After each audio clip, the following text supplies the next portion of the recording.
Hello, my name is Alicia Shapiro with AInews.com, and today I'm here with Stefan Weitz, the CEO of HumanX. How does HumanX play a role in bridging the gap between AI advancements and human well-being, and what impact do you hope to make with this year's conference? We built this thing was because the innovations are so incredible, and the companies that we all interface with every single day, the big CPG companies, the big banks, whatever, we found is most of them didn't have a really clear roadmap as to what to do with AI. That was the insight that we had. It's like, how do we bring together the leaders from all the major AI companies, and how do we help them show these enterprises ways that they can deploy these things that will actually, to your point, make human existence, the totality of human well-being a lot better. So it really is about making sure we don't just focus on the shiny baubles that are out there, but look at advancements. For example, there's a company called HGAI, incredible company, that's taken 20 plus years of Medicare data. So basically half the US population they have in their system. Wow. And they're able to predict illness, hospital readmittance rates, whether it should be in hospice or skilled nursing facility, help doctors triage more effectively. So these are real things that are happening today. Forget the hype. That's happening right now, literally saving millions of lives. And that's the kind of stuff I want to make sure that we continue to broker these connections and conversations with hospital systems and them, so they can make sure we save more lives. That's what we're all about. I love that. Yeah, that's so great. I got to see you in a press conference the other day. A question that the gentleman asked is like, what does HumanX mean? So HumanX, as you said, embodies the idea that humans are exponentially more powerful with AI. What are the biggest challenges that companies face in effectively harnessing AI to amplify human potential, and how can they overcome them? Today, it's still too hard to use most of the tools. Honestly, and they're getting better every day. Don't get me wrong, but there's still a kind of a fundamental learning gap. In fact, if you look at employees adopting AI in the enterprise, they're adopting it at 4x the rate that companies can actually train them to use it. People will try it, they'll bring it inside the workplace and see if it works. And at the same time, the companies, how do we even harness this? Is it even legal? Are we leaking information? Or what else? That's a big problem right now. It's just this gap between desire and, I always say to my daughter, just because you could do something doesn't mean you should do something. Yes, that's a good point. That's what we're seeing in a lot of AI. Just because you can do it doesn't mean you should. Yeah.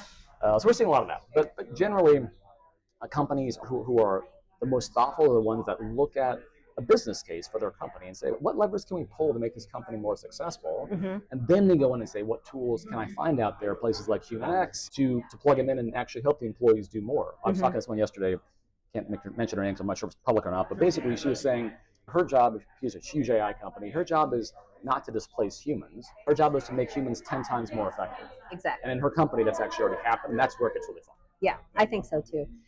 What future trends in AI and maybe human-centered innovation are you most excited about right now, and how do you see them shaping industries in the next few years? To me, it really comes down to healthcare is a place where I think, healthcare and biopharma in general, and biotech in general, we've invested in a company called Montai Therapeutics, which is really doing incredible drug discovery, using small molecule drug discovery using AI, which is amazing. I mentioned HGAI, obviously. There was Ross at Limbic, for example, yesterday was on stage with Vinod Khosla, and he's doing incredible work in mental health and AI. So I love that whole space is so rich, and there's so much data to do something with. That one excites me a lot. Some of the climate tech stuff's pretty interesting. So USC has an incredible new wildfire prediction algorithm, so they can say, oh, geez, in LA, this fire is going to turn that way most likely. Start evacuating folks out ahead of time to reduce loss of life, which is really exciting. Agriculture, I'm excited about too. Eric Schmidt's got a great fund that invests in ag tech. I know it's not the sexiest thing on the planet, but we all have to eat.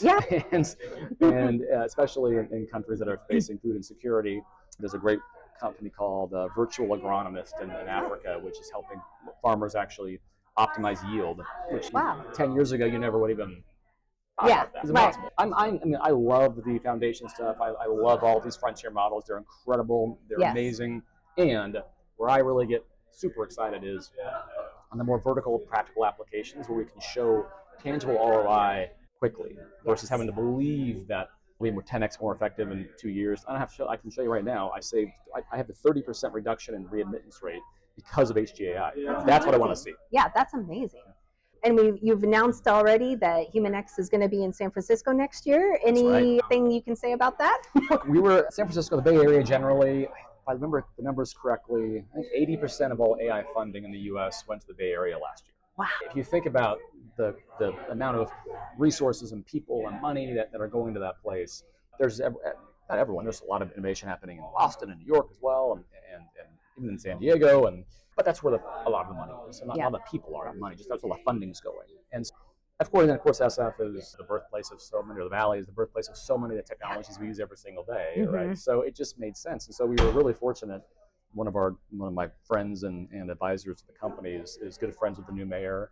Oh, wow. So we were able to really work with the mayor and the mayor's office to say, look, we want to come, and how do you make this the best experience for all of our attendees? And so Mayor Lurie has just leaned in. He's really excited to have us, and he's promised us it's going to be an incredible experience because he is really focusing on making San Francisco the world-class city that it is, and can be even better. So I'm really excited about it. It's great to have him on board. Yeah, it's huge. And his office is great. He's great. And we're at Moscone, which is 2-3 times the size of this place. So we'll have more space for technology displays, interactive demos. We'll have even bigger stages, and so it'll still be intimate. I don't want to make this thing CES. That's too big. We want to keep it to decision makers and innovators coming together.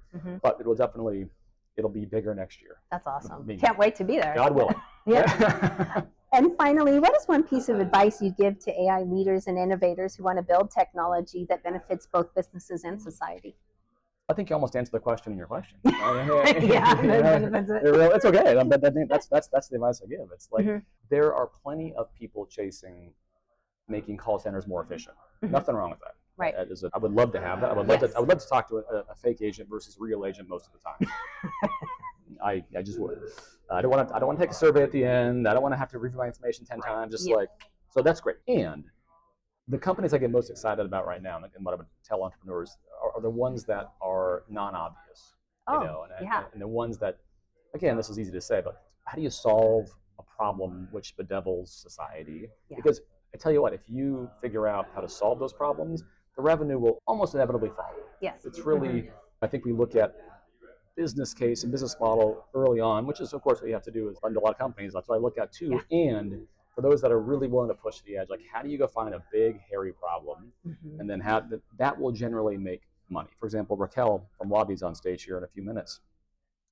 Wabi is one of the most incredible autonomous vehicle companies on the planet, the long-haul trucks, basically. Wow. And I think it's a $3 trillion industry. There are 2 companies in it right now, her and Aurora. Wow. So that's going to, no one wants to be, apparently, I don't know this for a fact, so if any long-haul truckers, I apologize, but my understanding is long-haul truckers don't love being long-haul truckers. Okay. And we're going to have 180,000 unfilled long-haul trucking jobs in the next 5 years. Wow. How do you fill that? Yeah. For technology. So having trucks that could drive themselves. So again, that's a hard problem. Yeah. Non-obvious problem to a certain extent too. Now, once you see it, once you see it, you're like, well, of course, it's $3 trillion. But that's where I get really excited. It's not so much. I love the flashy stuff too. I'm a nerd. I love flashy stuff. Yeah. But I do really love to see those types of big, hairy, innovations. Well, it's just like in business. You need to find the pain point for your customer and solve those problems. So now we're just doing it on a larger scale. Yeah, exactly. Thanks, Stefan, for joining me and giving me a few minutes of your time. I really appreciate it. Yeah, I really appreciate it. Thank you so much. Thanks.